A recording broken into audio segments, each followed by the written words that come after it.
আসসালামু আলাইকুম। আমি আপনাদের মাঝে একটি ভিডিও শেয়ার করেছিলাম যে আয়নার সামনে দাঁড়িয়ে কীভাবে ইংরেজি চর্চা করতে পারেন। তো এটা আজকে প্র্যাকটিক্যালি আপনাদের সাথে শেয়ার করব এবং আমি কিভাবে প্র্যাকটিস করে উন্নতি করেছি সেই বিষয়টা আপনাদের মাঝে শেয়ার করব। তো প্রথমে আমি দুইজন আলাদা ব্যক্তি হয়ে যাই।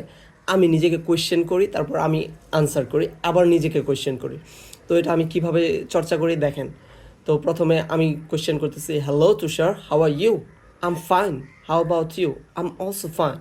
So you'll seem so busy. Where are you going right now? Oh man, don't say that. I have lots of things to do. I'm going to the market.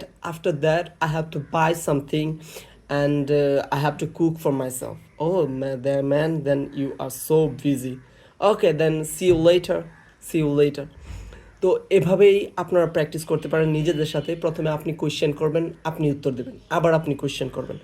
তো যখন আয়নার সামনে দাঁড়িয়ে প্র্যাকটিস করতেছেন, আপনি কিন্তু দেখতে পারতেছেন যে আপনার এক্সপ্রেশন কেমন, আপনার বাচনভঙ্গি কেমন, কোথায় ভুল করতেছেন, কোন জায়গাগুলোতে আপনার আরও উন্নতি করা জরুরি।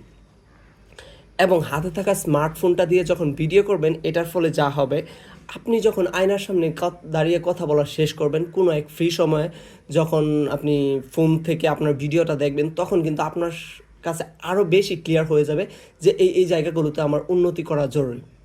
তো আশা করি এভাবে আপনারা প্র্যাকটিস করবেন এবং নিয়মিত চর্চার মাধ্যমে ইনশাআল্লাহ আপনি ইংরেজিতে খুব ফ্লুয়েন্টলি কথা বলতে পারবেন।